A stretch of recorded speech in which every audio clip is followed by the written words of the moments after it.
Yang terakhir bagi kepemerintahan Presiden Joko Widodo juga Maruf Amin ya, nampaknya memang ini suatu pesta rakyat, suatu penutupan yang kalau kita lihat begitu megah. Tapi kan Mas Har kan sudah melewati begitu banyak dinamika-dinamika pesta perayaan, tidak hanya pengibaran tapi juga penurunan di masa-masa eranya Jokowi. Mas Har melihat pesan apa yang ingin disampaikan oleh Presiden Jokowi saat ini, tahun ini, kali ini di terakhirnya?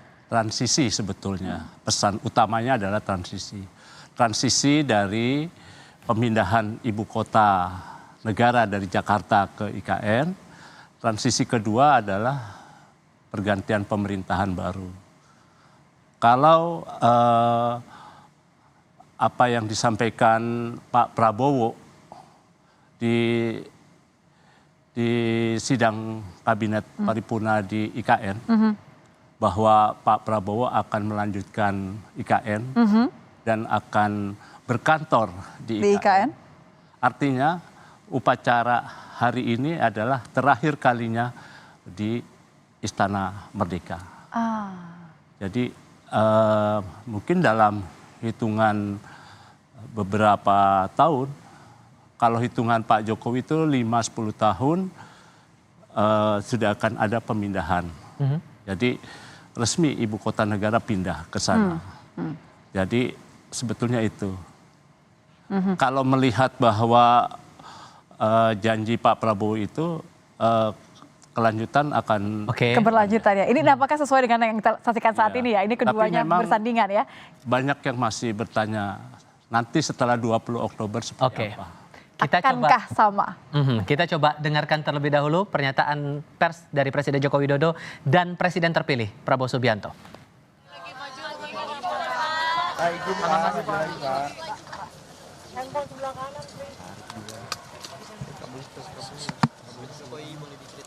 Bila tarik Bil.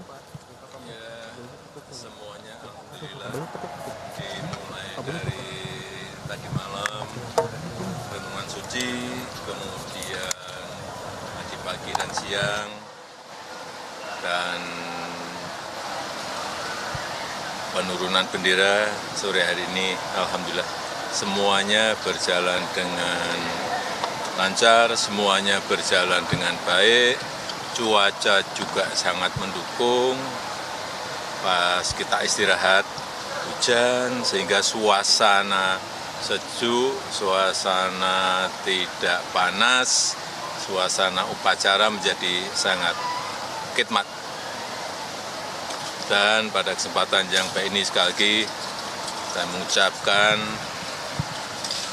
Dirgahayu hari ulang tahun kemerdekaan yang ke-79 untuk seluruh rakyat sebangsa dan setanah air. Pak, terkait pakaian Pak, ada hal yang berbeda di tahun ini, di mana Bapak yang sebelumnya kalau misalnya sore akan memakai jas, tapi untuk hari ini baju adat pagi, terus sore juga baju adat. Iya, karena sudah disiapkan dari Seknek. Saya itu kan yang pakai. OTRI tahun ini tidak ada mantan presiden hadir, Pak, bagaimana? OTRI tahun ini tidak ada mantan presiden yang hadir seperti SBY dan Mega. Itu... Ya, karena beliau kan juga ada kegiatan yang sangat penting di tempat yang berbeda. Saya kira kita harus menghargai karena beliau juga merayakan hari ulang tahun kemerdekaan di Jakarta, di Pacitan. Saya kira Pak Jokowi cukup ya, merayakan dimanapun sama. Pak Jokowi cukup ya. Hari ini bagaimana dengan tahun depan, Pak? Apakah ada kemungkinan di sini juga atau gimana? Tahun depan ditanyakan ke Pak Presiden terpilih Bapak Prabowo Subianto. Insya Allah akan di sini lagi. Terima kasih ya. Bagaimana Pak? Di Istana Negara, di Istana Merdeka Jakarta juga atau bagaimana? Apakah di sini saja? Mengingatkan anggaran kita lihat juga. nanti, tapi intinya upacara di sini. Terima kasih teman-teman. Untuk pemerataan Pembangunan Pak, harapannya ke depan apa sih Pak? Kalau masyarakat kan berharap udah ada IKN, berarti kan pembangunan akan semakin merata. Kalau dari Pak Kalau ke depan silakan ditanyakan ke Presiden terpilih Bapak Prabowo Subianto. Tapi harapannya gimana Pak? Keberlanjutan pembangunan? Ya, negara ini negara besar, Indonesia ini negara besar, perlu pemerataan di semua wilayah, timur, tengah, barat, semuanya harus mendapatkan kue yang sama. Sehingga 10 tahun yang lalu saya menyampaikan bukan Jawa sentris, tapi Indonesia sentris. Tidak dari pusat, tetapi membangun dari pinggiran, membangun dari desa, membangun dari wilayah terluar. Itu yang untuk desain ke depan, 5 tahun yang akan datang, 10 tahun yang akan datang, silakan tanyakan ke Pak Prabowo Subianto. Terima kasih teman-teman. Cukup Bapak, Paskibraka dengan pakai jilbab Pak. Paskibraka. Kita harus menghormati keberagaman. Kita harus menghormati kebinekaan. Karena negara ini negara besar, ya, sukunya berbeda, rasnya berbeda, agamanya berbeda, adat istiadatnya berbeda. Jadi tidak bisa diseragamkan. Akan ada hukuman Dan perbedaan itu adalah anugerah yang patut kita syukuri. Keberagaman itu adalah sesuatu kekayaan yang harus kita syukuri untuk persatuan, bukan untuk perbedaan. Ya. Berarti akan ada sanksi ya Pak? Akan ada sanksi nggak sih Pak untuk akan ada sanksi nggak sih Pak untuk kepala BPIP-nya? Sanksinya Pak. Akan ada sanksi nggak sih Pak ke depan? Atau Terima kasih dan yang terakhir Foto Pak! Foto Pak! Foto bareng boleh Pak! Aduh kakiku ya Allah. yang paling penting. Garuda. Ayo Mbak Anggi foto.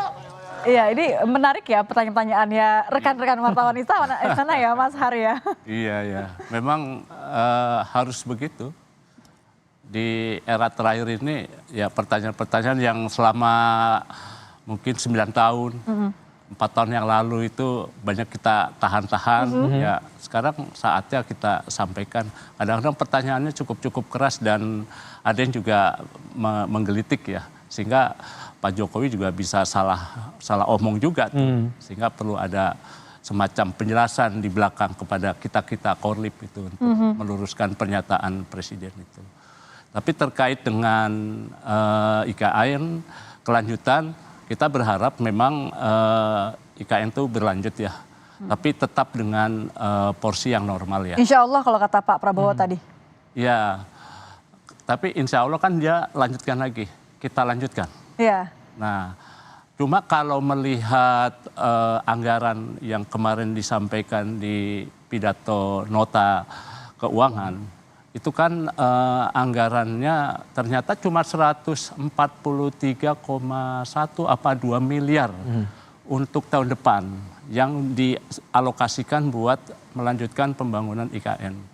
Bandingkan dengan biaya yang sudah dikeluarkan selama tahun 2022 sampai dengan saat ini itu hampir sekitar 70 triliun yang sudah dikeluarkan oleh pemerintah. Nah, kalau untuk mengejar sampai 2045 dengan anggaran kecil sebesar itu mungkin akan berjalan lambat itu. Tapi kan itu hanya baseline saja.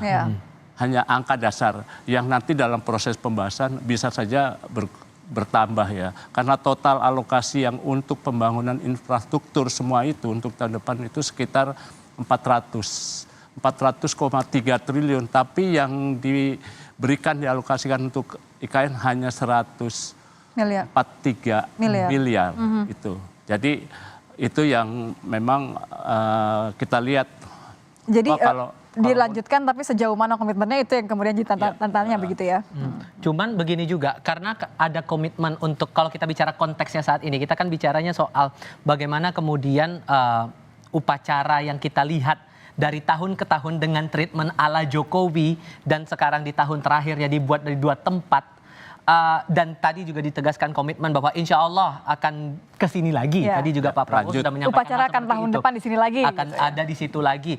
Menurut Anda, dari kacamata Anda, dengan pola komunikasi yang muncul sekarang, dengan treatment kebijakan yang dikeluarkan sekarang, apakah keberlanjutan untuk memperingati Hari Merdeka itu yang kita rasakan setidaknya tahun ini akan bisa kita rasakan kembali di tahun berikutnya? Kayak tadi deh, sesederhana bahwa ada pesta rakyat, sebelum upacara bahkan setelah upacara pun rakyat bisa berada di tengah-tengah halaman Istana Merdeka bernyanyi bersama. Apakah Anda merasakan hal itu akan terulang lagi? Bisa saja terulang kembali, tapi bisa saja ada sepenuhnya di IKN, tapi bisa saja juga kembali ke Istana Merdeka. Karena semuanya sebetulnya tergantung Pak Prabowo. Apakah betul-betul akan dilanjutkan atau tidak? Harapan kita semua berlanjut karena sudah hampir 70 triliun APBN yang sudah dikeluarkan. Apakah mau menyusul seperti proyek Hambalang yang mangkrak? Saya kira tidak. Hanya memang harus diatur tahapannya supaya tidak seolah-olah sangat memaksakan sekali. Sehingga yang dikhawatirkan oleh beberapa kalangan ya, misal dari kalangan arsitektur itu ya dianggap ini sangat mengganggu kualitas pada proyek bangunan yang sudah dihasilkan itu. Mereka khawatir terjadi apa-apa gitu ya. Tapi harapan kita tidak sih, jangan. Mas sendiri kan begitu seringkali begitu dekat melihat langsung bagaimana seorang Presiden Joko Widodo memutuskan segala sesuatu. Bagaimana Mas Har melihat keinginan kuat seorang Presiden Jokowi untuk tidak hanya kemudian transisi memindahkan ibu kota ke IKN, tapi memastikan bahwa ini berlanjut ya? Ini tidak boleh menjadi segala sesuatu yang, ya it is his legacy. Ini adalah satu legacy yang ditinggalkan oleh Presiden Joko Widodo. Oke, ada sentuhan sedikit, tapi polanya setidaknya sama lah begitu. Kalau memang semangatnya berkelanjutan. Ini sepertinya ada satu yang memang juga dipastikan oleh Presiden Jokowi itu tetap dilanjutkan ya? Iya, pilihan terhadap Pak Prabowo itu menurut sejumlah kalangan dan kita yang mencoba melihat dari liputan di istana ya karena Pak Jokowi yakin bahwa proyek ini akan berlanjut di tangan Pak Prabowo. Tentu kalau Pak Jokowi tidak yakin, pasti beliau pada saat pemilu lalu pasti pilihannya berbeda. Itu karena beliau yakin, apalagi ada putranya Pak Gibran, pasti ada jaminan. Hanya memang presiden ini kan adalah kepala negara, kepala pemerintahan. Dan dia mempunyai hak prerogatif untuk memutus itu semua. Nah memang kita sekarang tinggal menunggu aja. Nunggu sampai setelah 20 Oktober. Paling tidak apakah ada sejumlah menteri yang memang titipannya Pak Jokowi masuk. Itu akan memberi kepastian, sinyal dan memberi pasti akan berjalan. Begitu. Oke. Kalau kita melihat polanya begitu, kembali penegasan saya soal pola itu tadi, karena kan semangatnya masalah keberlanjutan yang ditekankan oleh antara Presiden Jokowi dengan Pak Prabowo Subianto ke depannya saat menjabat sebagai Presiden dan Wakil Presiden. Anda merasa bahwa nantinya pola yang sama akan tetap dipakai? Karena kan dalam beberapa kesempatan Pak Prabowo selalu bilang bahwa beliau belajar banyak hal dari Pak Jokowi. Sehingga kalau dari pemikiran awam, apapun yang sudah dilakukan oleh Pak Jokowi, A sampai Z-nya akan ditiru oleh Pak Prabowo. Anda merasa juga hal itu akan sama terjadi nanti saat pemerintahan baru? Saya kira tidak 100% ya. Ada hal-hal yang pasti ditiru oleh Pak Prabowo, tapi ada hal-hal lain yang mungkin tidak diikuti oleh Pak Prabowo. Karena kan setiap presiden punya gaya dan langgam masing-masing ya. Dan kalau melihat bahwa keinginan Pak Prabowo sudah sejak 2009 ya, ketika berpasangan dengan Bu Mega ingin menjadi wakil presiden, tentu keinginan itu ada dan beliau pasti sudah punya semangat juga dan punya hal-hal baru yang ingin diterapkan. Begitu juga ketika 2014, 2019, bagaimana beliau itu begitu luar biasa bekerja keras sehingga akhirnya bisa menjadi, itu pasti dia ada gaya sendiri dan dilanjutkan. keinginan Misalnya sendiri. Proyek strategis akan dilanjutkan termasuk IKN.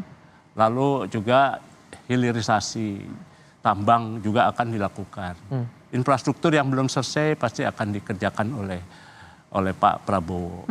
dan lain-lain kebijakan yang bisa dilanjutkan oleh Pak Prabowo. Karena memang banyak hal yang sebetulnya bisa dilanjutkan oleh Pak Prabowo. Makanya tadi juga ditanyakan oleh teman-teman wartawan di istana tadi ya, bagaimana dengan pembangunan selanjutnya, dijawab oleh Pak Jokowi, ya itu tergantung oleh Pak Prabowo. Tapi juga menarik tadi pertanyaan dari teman-teman wartawan, Tifal, mengenai ketiadaannya Ibu Mega, Pak SBY di IKN begitu. Ini kan juga sesuatu yang terutama di pemerintahannya Jokowi, sesuatu yang cukup bagaimana ya kita melihatnya, ini transisi akhir, justru malah Bu Mega tidak ada. Di momen puncaknya 2 hari pula di pidato tahunan di MPR DPR tidak hadir, saat hari puncak kemerdekaan juga tidak hadir. Oke lah ada Puan, tapi sebetulnya bukan cuma itu aja. Ketika pengukuhan Paskibraka di IKN, Bu Mega sebagai ketua Dewan Pengarah BPIP pun harusnya hadir.